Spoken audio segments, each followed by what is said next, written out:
Hello. Um, this monologue or rant or whatever you want to talk or whatever you want to call it today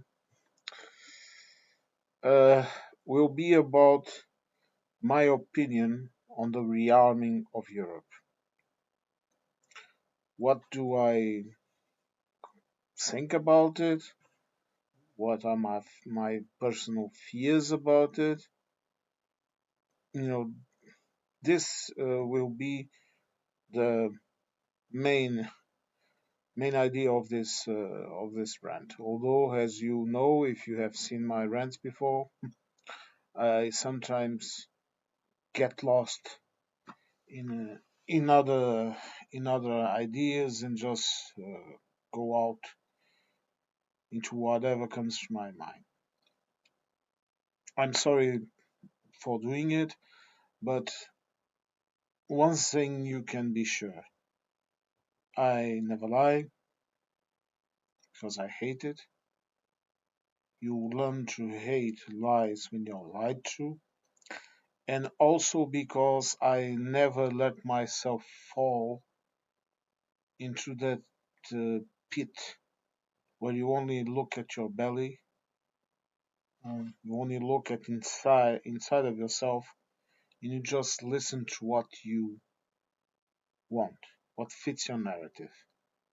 I have this idea that we must always challenge our own opinions and our own ideas. We must have convictions and opinions and ideas, but we must challenge ourselves because or else we won't grow. No one is able to grow if you do not learn something.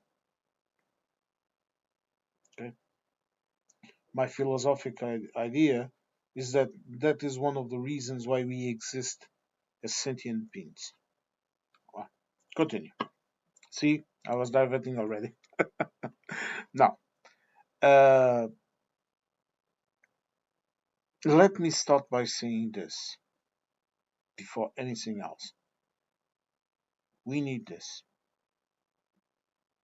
Even all of us that don't like it, we need this. And all of those people that say that this is NATO's fault and whatever people say, no, it's not. NATO did not invade Ukraine. You know, NATO did not threaten other countries that were not even a part of NATO and that associated themselves with NATO to protect themselves. I'm talking about the Nordic countries that are now a part of NATO. Yes, we when we are analyzing these things, we should not go directly to what we believe to be the origins of the problem. We should see how it happened, why it happened, and then try to see how it happened. I heard this opinion that it's common. I don't know who is spreading it. It favors Russia, so I would deduce that it comes from there, but I am not sure about it. I'm not even sure that the forces that are inside of Russia provoking this situation are Russians themselves. No, it's an idea, it's an opinion.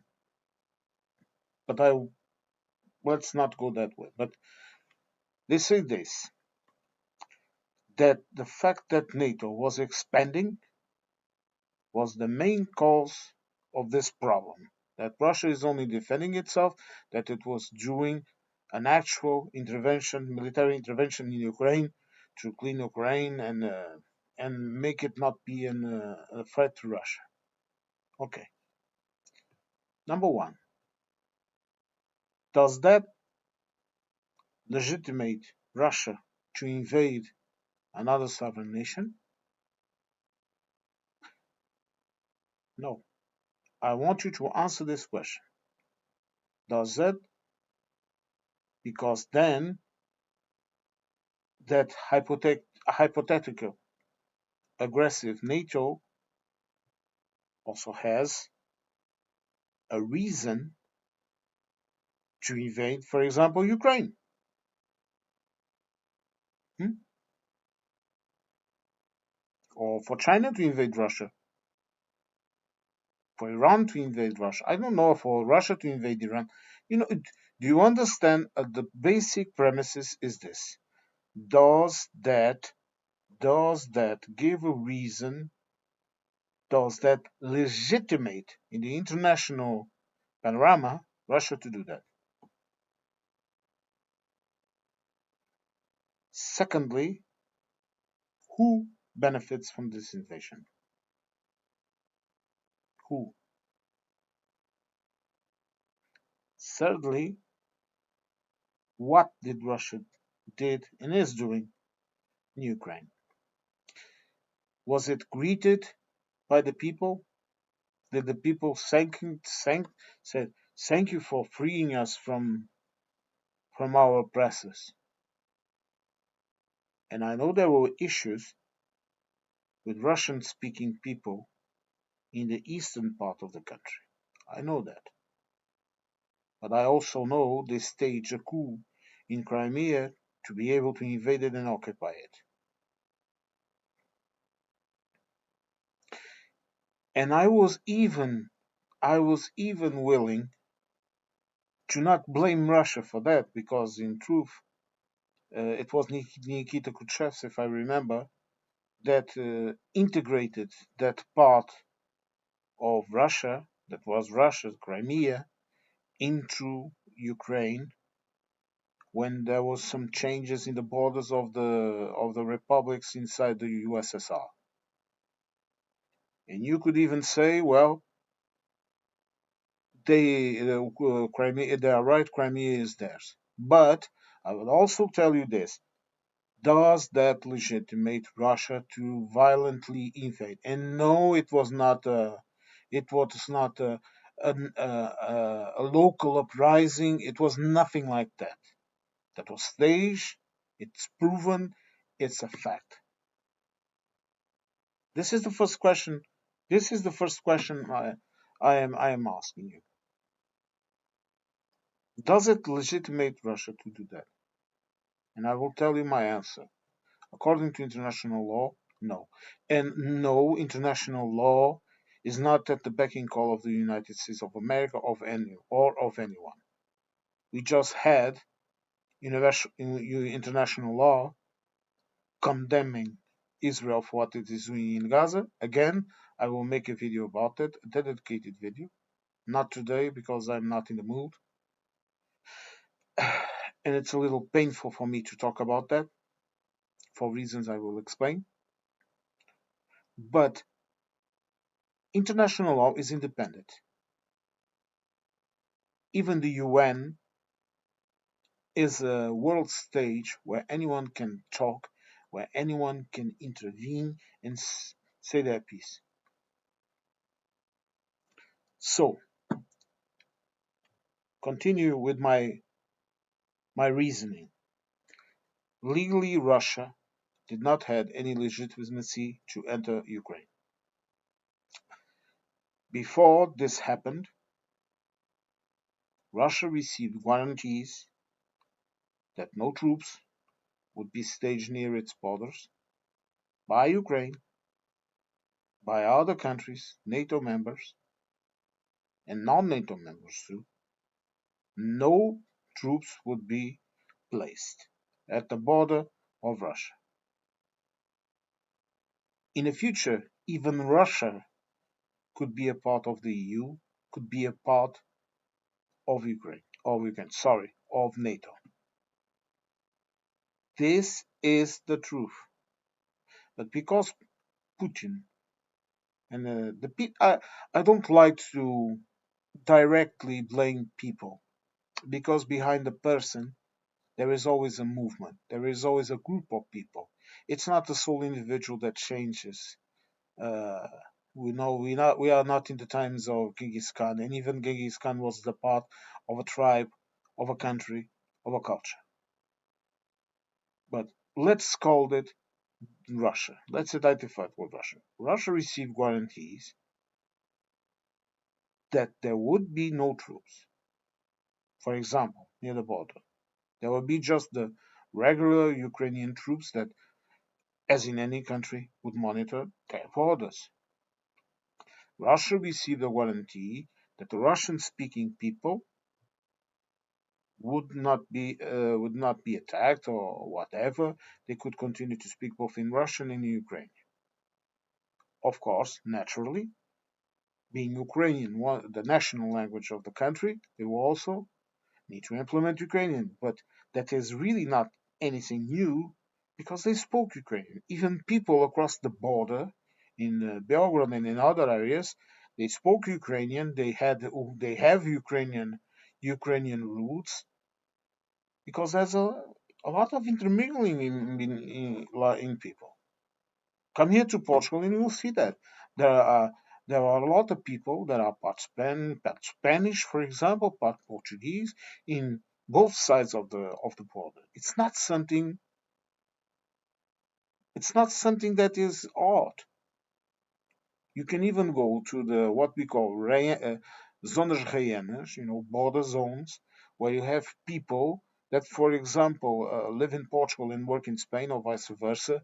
That, for example, people that have married Spanish citizens or Portuguese citizens and all of that, and they spoke both, and they speak both languages, or they speak a mixture of both languages. It's normal. And you go between the border of Spain and France, and you'll see the same thing between the borders of France and Italy. It's a normal thing. Mm. So it was normal that some people spoke Russian and Ukrainian, but it was also natural that they would speak mainly Ukrainian because they are in Ukraine. But there are a lot of, for example, the entire country of Brazil speaks Portuguese, and they are not Portuguese, right? They also speak Portuguese in Angola, in Mozambique, São Tomé e Príncipe, Cape Verde, Guinea, Guinea-Bissau, East Timor, India, in Goa, Macau, in China. Are those people less of citizens of their country? Another example. My grandfather, his mother was German. He spoke German with me. I speak German too. As I told in another video, I am probably more French German than I am Portuguese. But I am Portuguese. But I also speak German. Ich, ich spreche auch Deutsch. Ich verstehe Deutsch. Ich habe nicht Deutsch gesprochen in vielen Jahren, aber ich kann alles verstehen. Je parle aussi au français. C'est pas difficile pour moi. Mais alors, je ne suis pas portugais. You know, I'm still a Portuguese citizen. I'm still culturally a southern Portuguese speaker that even has a different twang. It's completely different from the Portuguese spoken in other areas of the country. But my reasoning is this: not even that cultural link legitimizes Russia to occupy that land. It would legitimize Russia to us that it was Russia received a fairly positive response from Ukraine and from Europe in general. That would be this: Russia stops interfering with internal matters in Ukraine, and Ukraine will cooperate to maintain those Russian speaking people safe, able to speak in their cultural language, and able to live as any other Ukrainians. But Russia would have to stop meddling with the internal matters of another country. And Russia does not understand that because, as we've seen, Russia considers Ukraine as a part of Russia, which is ultimate madness. It would be like the same thing, or Brazil saying Portugal is a part of Brazil, or Portugal saying Brazil is still our colony, we want it back. You know, or Angola claiming the same thing, or East Timor, or whatever. You understand the being of the same culture and being of the same even and being even of the same ethnic group. Brazilians have more influences from other countries also, but they are Portuguese. So much so that thousands of them have claimed with success a Portuguese citizenship because they deserve it, because it's theirs. You go to Brazil and the base is Portuguese. Then they have mixtures with Italians and French and Germans and Dutch and Syrians. Well, I have mixes too, but I am still a Portuguese citizen. So what's the big deal? And we speak the both the same languages. We have different accents, but we even have different accents inside Portugal, and in Brazil they have different accents too. What is this idea, this fixation? I can't understand it, but we would spend many hours talking about this if we were to be able to understand it. Okay, but continue on. So culturally, or this need to protect some kind of cultural Russia in Ukraine also is not would not be needed. It would be a simple thing. It would be to say, look, let's put observers, for example, put an Ukrainian observer, put a Russian observer, and put a neutral observer that both countries would agree was adequate to perform that role from another country, another non-related with any other of those countries. For example, a Korean person, a Korean observer, whatever. I don't care. A Brazilian observer. I don't know. Chinese observer. Whatever you wanted, whatever they consider to be adequate, and to go and monitor the situation and make sure that those mechanisms to protect that culture were and respect those people were implemented. And that was being done by the Ukrainian state. Ukrainian state, well, because it wanted to be a part, it will be a part of the European Union, of NATO, and all of that, was making remarkable, remarkable, remarkable. I have to say this and I have to repeat it again and again and again and again. They were making remarkable progress to solve these problems. Did problems exist? Yes. Yes, they did. You can't deny that also. Nothing that would justify this madness, but problems existed. Okay? Now, continue. Also, in this perspective, Russia had no legitimacy in doing what it did. None. Not even calling it a special military operation. But, continue. Then, the war. What did Russia did? Blitzkrieg into Ukraine, believing that the Ukrainians would sit down and take it, forgetting the historic precedents. And why? Why? Russia now has a border with NATO that goes from Finland down to the south. Instead of having that slice of land there that would be that has access to the interior of its country, but that would be demilitarized, that would have just the normal border patrols, and it would have NATO troops in the west because Ukraine was fearful this would happen, and there wouldn't even be any NATO troops there if Russia gave serious guarantees to Ukraine. Okay, why?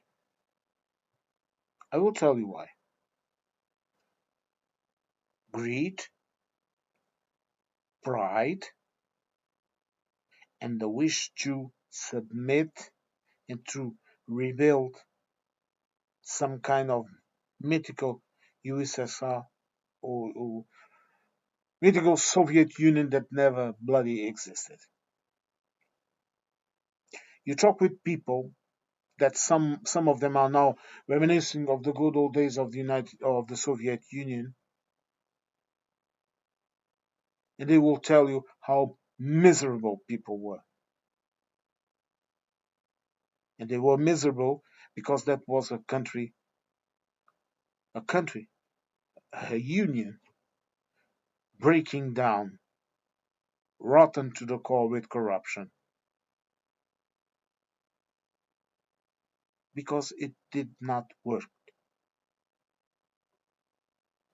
The ancients said, willing obedience will always beat forced obedience. Slavers driving slave soldiers might conquer a piece of land today, but they will lose it tomorrow.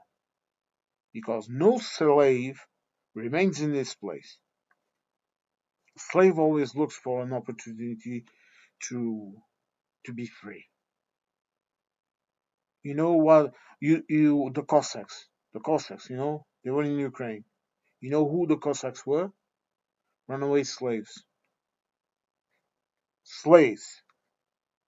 Look at a history book in Russia, and they probably would call them servants, but they were slaves. If a person can do whatever they want to you, if they can jail you to a piece of land, to a job, to whatever, they are your masters and you are their slaves. The USA continue to do it to poor people. Poor peoples are slaves in the USA. They are slaves to their jobs. Without a job, you don't have social security, you don't have medical protection, you don't have food on your plate, you have nothing. And they call us socialists. What the fuck is a socialist?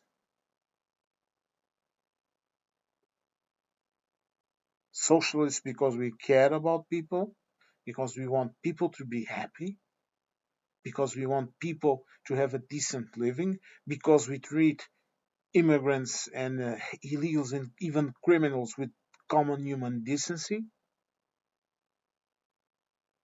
because we are free people, free men, free men, free women that are able to speak our piece like I'm speaking right now and that are able to take our decisions. I am proud of that.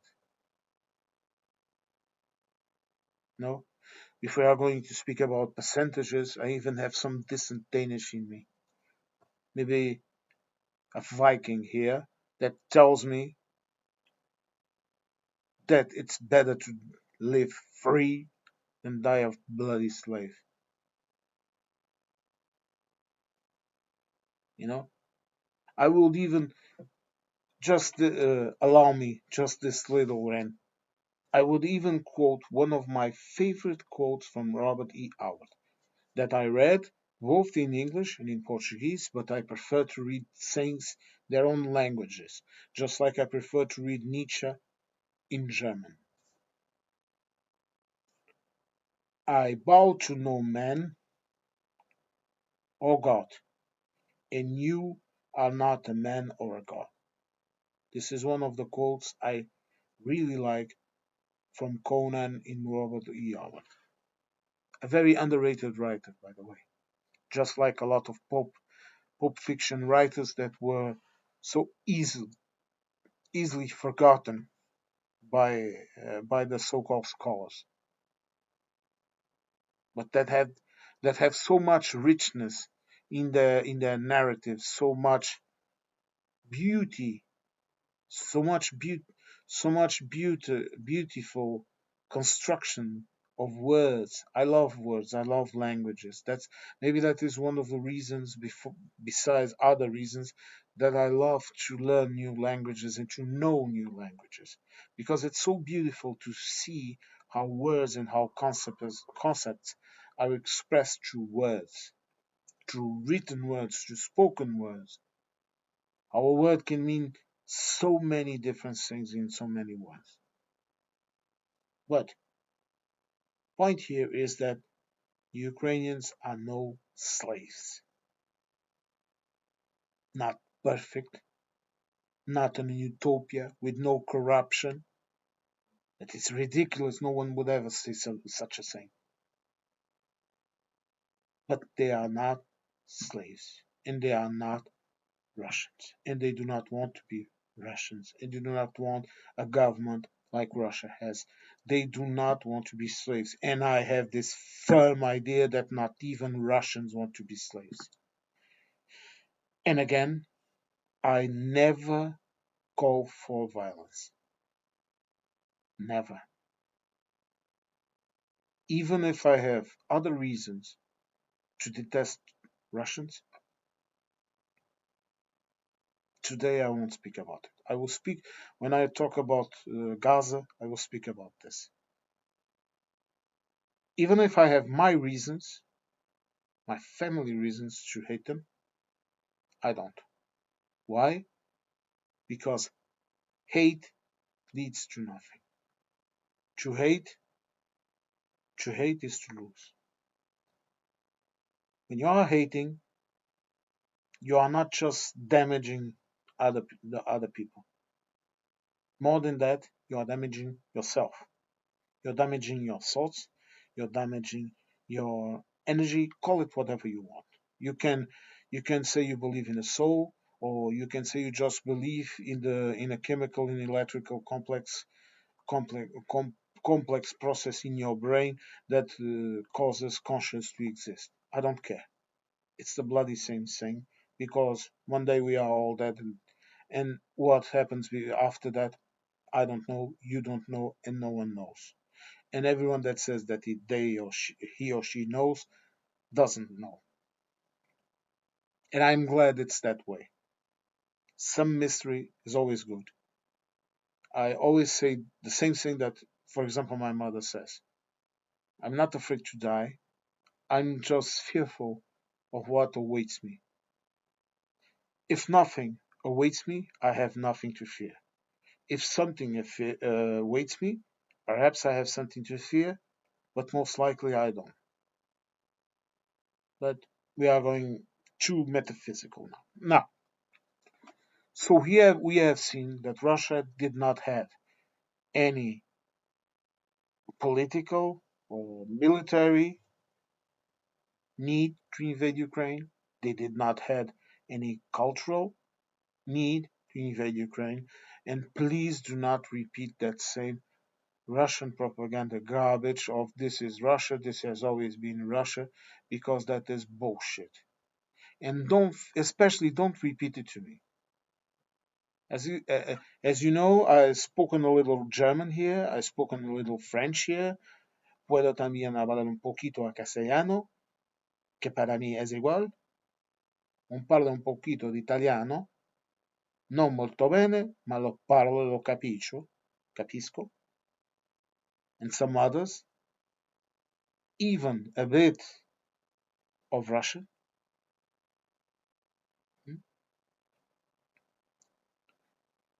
So I have read many positions, many historical positions, and I will tell you this. Usually, Portuguese historians are extremely accurate, extremely neutral.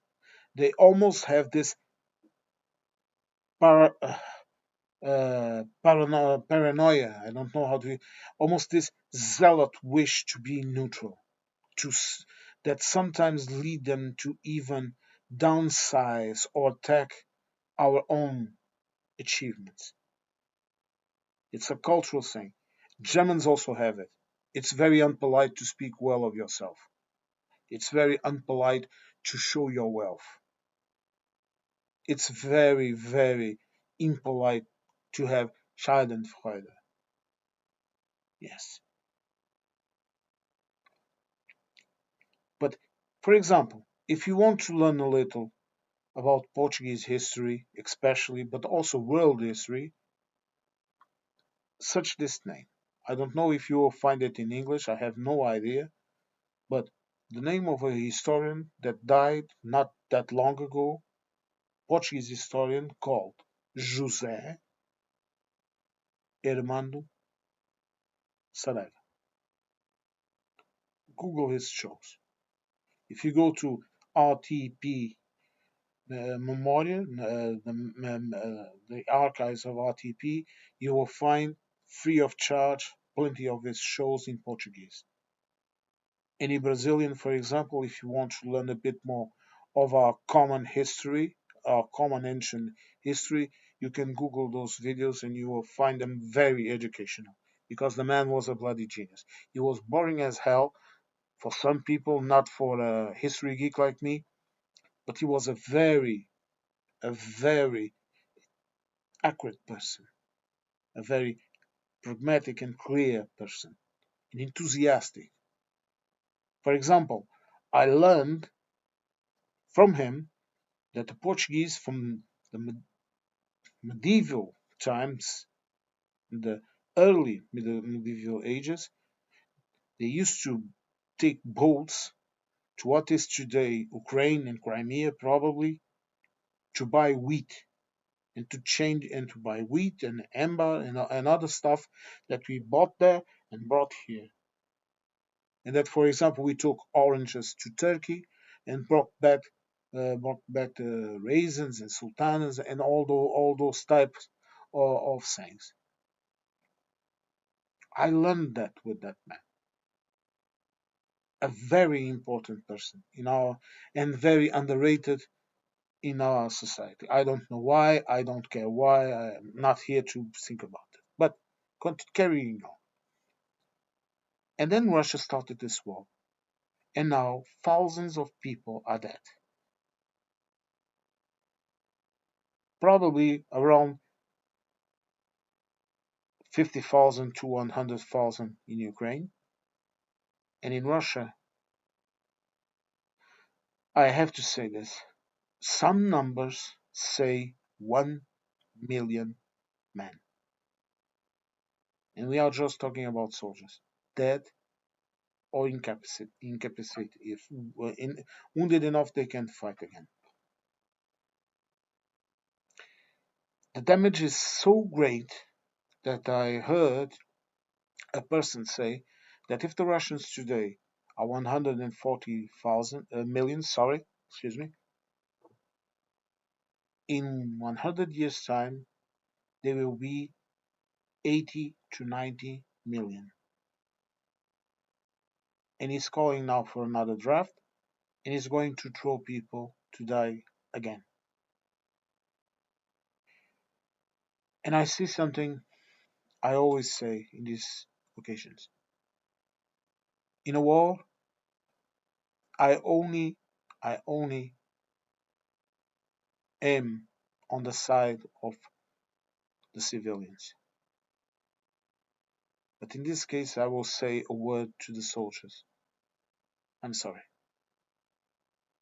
I'm sorry in the name of mankind, of humankind. Let's be politically correct. Even though I think all of those politically correct words are just idiocy, idiocy. They are idiotic. They are stupid. Because to say man was the first species, it does not mean that a male was the first species. It means that a human was the first species. And a man does not exist without a woman, and vice versa. But this war is, first of all, stupid. It does not have any base. I don't care about all the propaganda Russia has been pumping. Russia, or like I said in the beginning, whoever is behind this, is pumping into the media. This war could end tomorrow. All Russia would have to say is this: look, we are willing to make peace under these conditions. We retreat back to our borders. If they want to keep Crimea, I don't know. Ukraine, Ukraine, Ukraine is in Portuguese. Ukraine and Russia have to discuss that aspect. I don't know. Maybe make it a region administered by both countries. Russia could say this: we'll go back to our borders. We'll completely retreat. We will put our normal border patrol watching over our borders.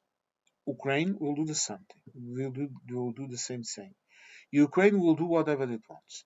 If Ukraine wants to be a part of NATO, it can be a part of NATO.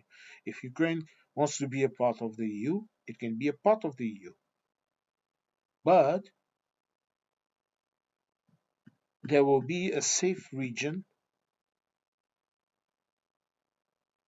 okay, where Russia will not place military unities at a certain distance from the border, and Ukraine will do the same thing.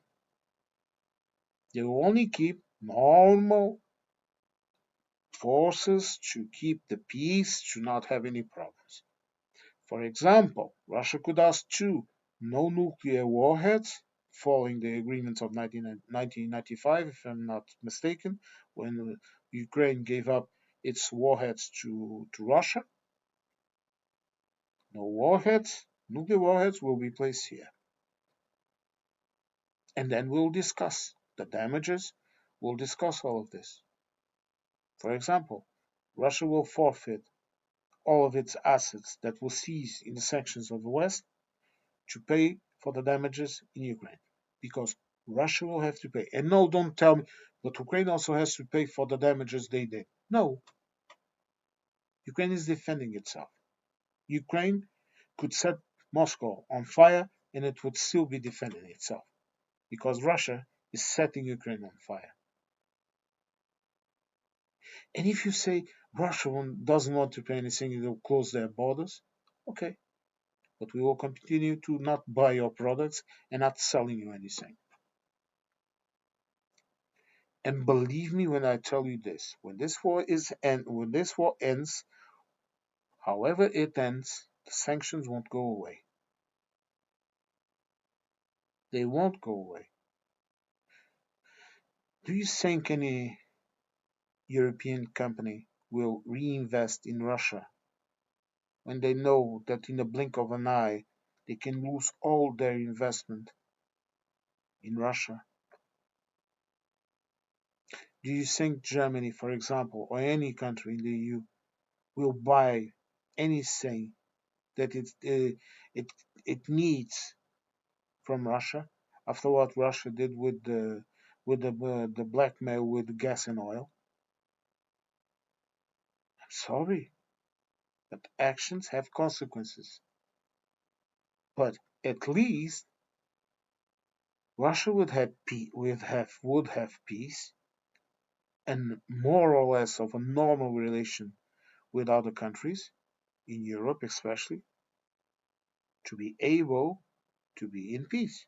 And if they want to turn into North Korea part extra large, who it's their will.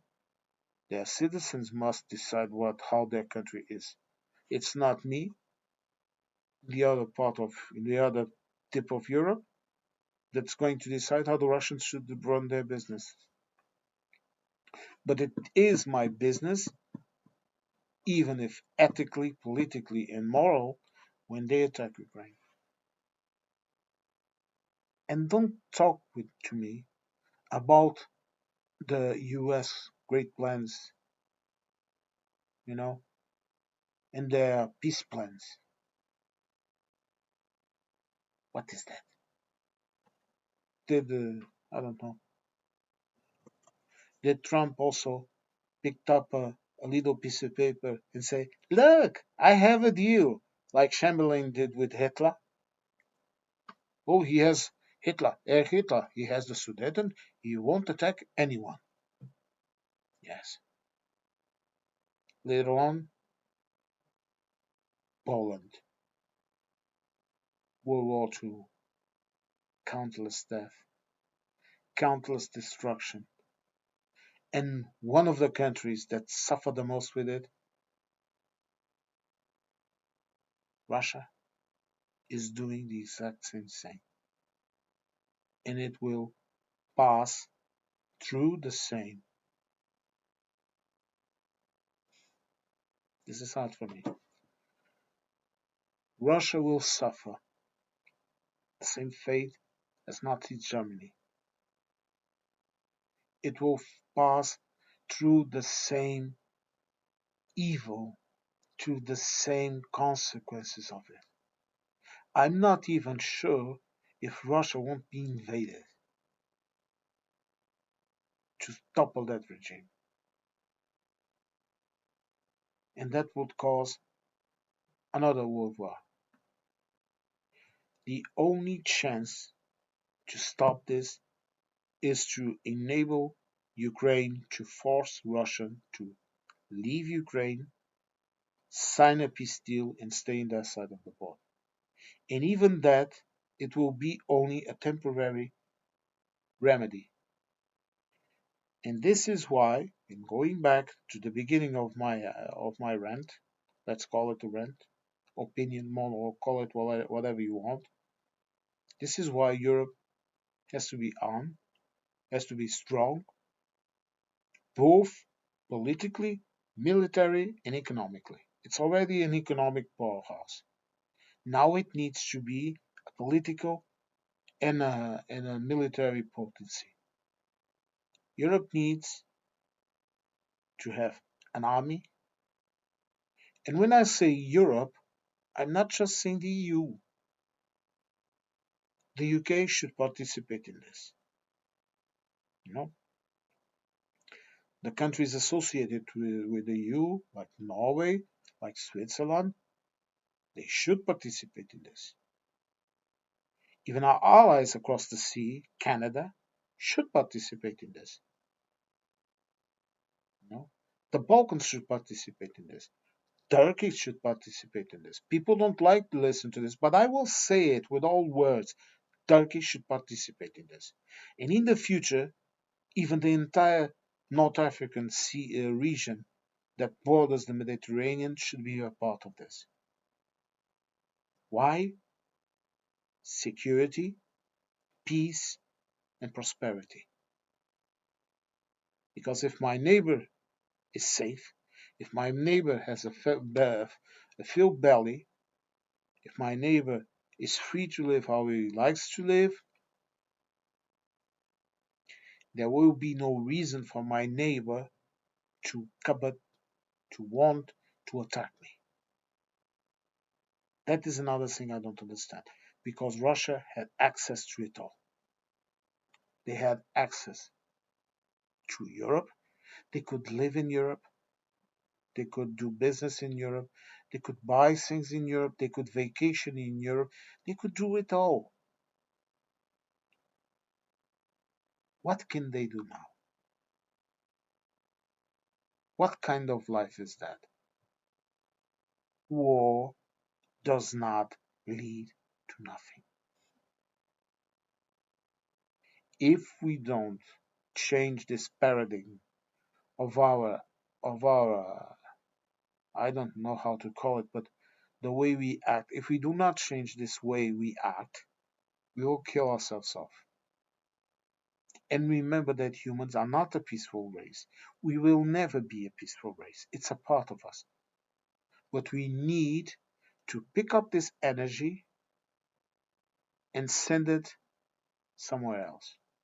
Concentrate. Everyone keeps talking about building spaceships to go to the stars. We could already have sent spaceships to the stars. Right now, you can develop IE and nuclear powered spaceships to go into space.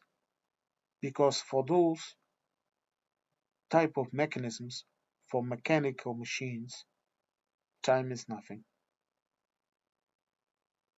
And believe me, beyond our solar system, for the full, if we don't kill ourselves also, or if climate change does not kill us, in the future, our first explorers will be machines. It won't be humans. But all of this would be much easier if we just stop this behavior. People complain about migrants. Where do they come from? Most of them. Economical regions that are under economical stress, regions that are under war, all problems that could be solved with some common sense. And yet we choose this. Maybe that is why I don't understand this war. Because I could never understand how you can enter in another country and kill people for some kind of, I don't know, to install a puppet regime so that every time you say they should do this or do that, you whip him and he does whatever you want. Unnecessary war is what I call this. Completely unnecessary. Europeans killing your other Europeans. I am as much a brother of a Spanish right next door to me that I am to a Russian or to a Scandinavian or even to a Turkish. All Europeans. And I know people don't like to listen to this. They don't like to listen to how not different we are in the end of it. Some of us are shorter, some of us are taller. Some of us are blonder, some of us are darker. Some of us are darker skinned, some of us are lighter skinned. Some of us are in the middle like me. Some of us are a mix like me. And you go to other countries and you will find the same things. Look up the history of Chopin. Just an example. Go to YouTube and see a documentary about his life and see who he was. What languages did he speak?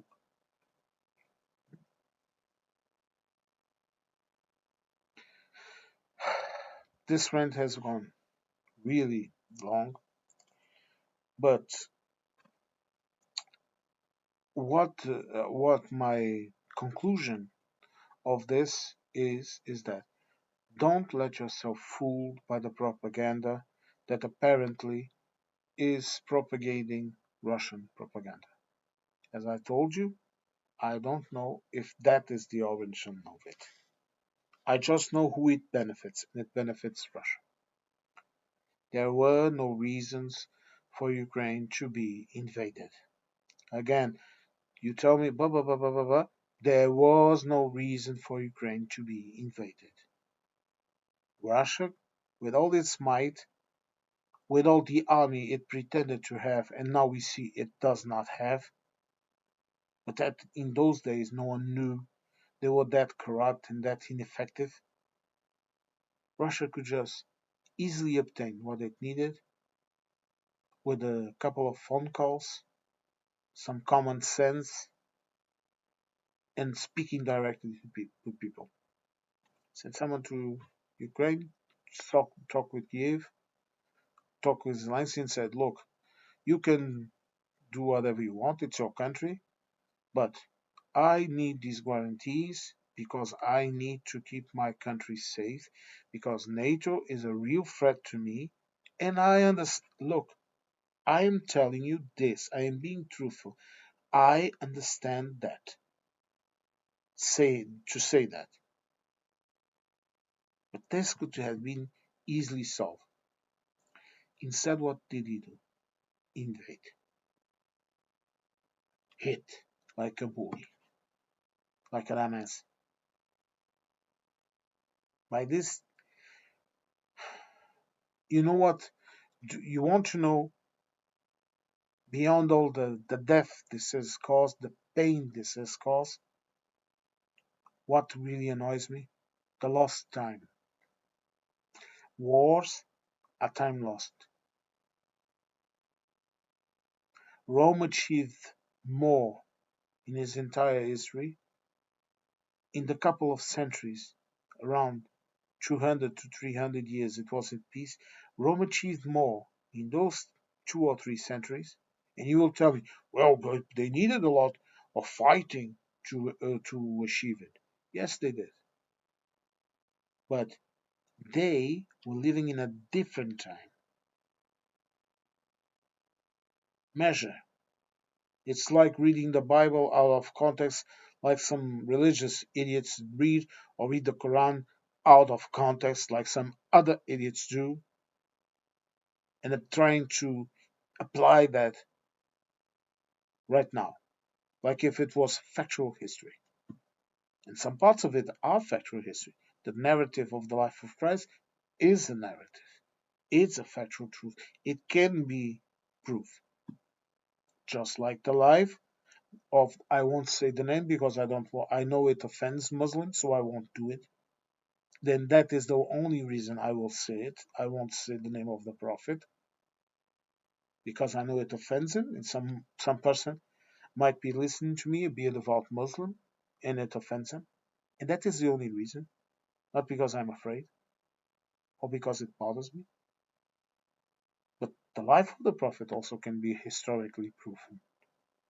It's written from different sources. But the key factor we have to take from this is this: this war was completely unnecessary. And in the end of this, you better believe me, even look, even if Russia occupies all that slice of Ukraine it wants to occupy, it will lose it in the future. And it will lose more than that. The existence of the country itself might be interesting because the pressures will be unimaginable. And then Russia will have to be worried about NATO because Europe has nukes.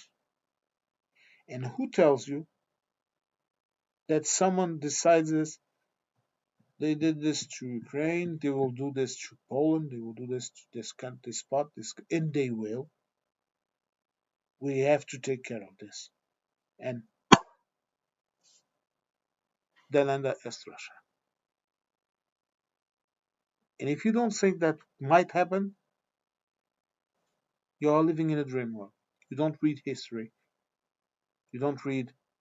You don't read, for example, you don't read paleontology. You don't see how species appear and disappear and change. How even the world itself, where we live, changes.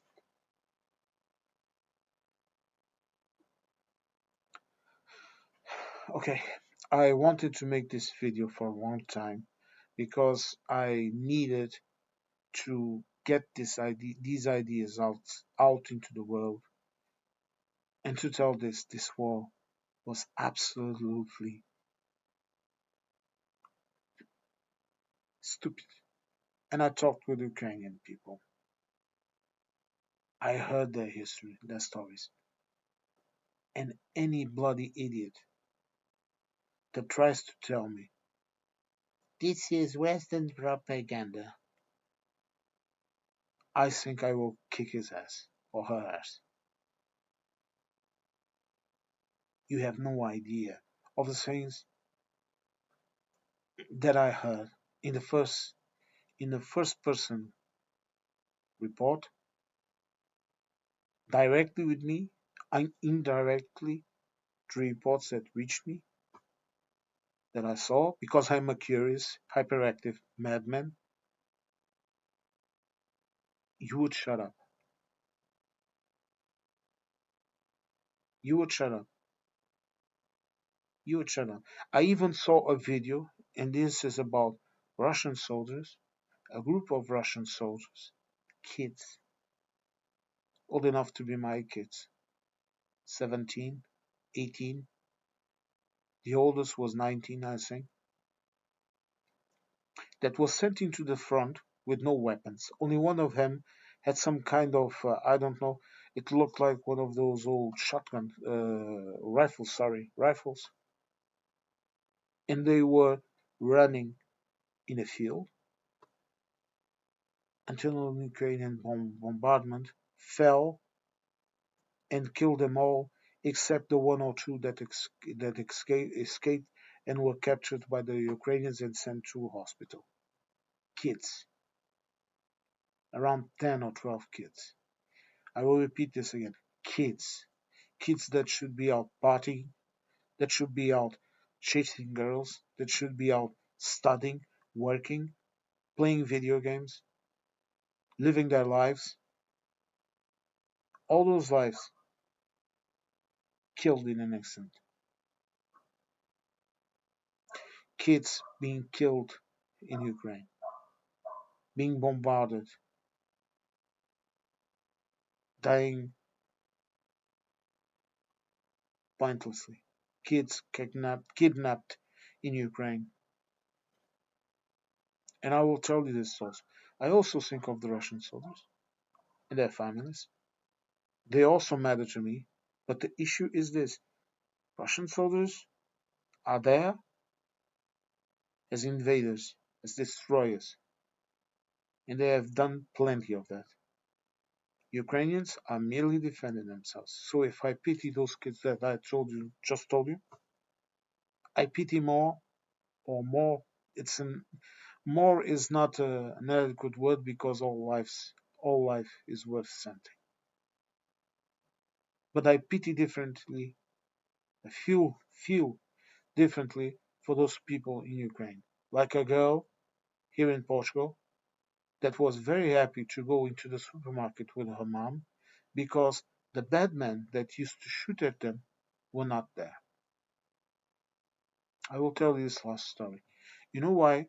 Because in the place where she was before she was able to come here to Portugal with her mother, Russian soldiers would amuse themselves by shooting at people going into the supermarket or passing near uh, a station for or a petrol station or whatever.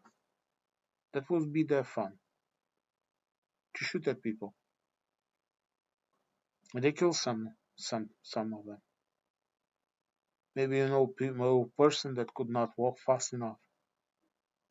That was fun for them.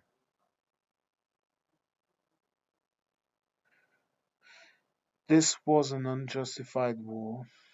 This war has absolutely no reason to exist, and my personal opinion is that Russia should simply stop, retreat to their border,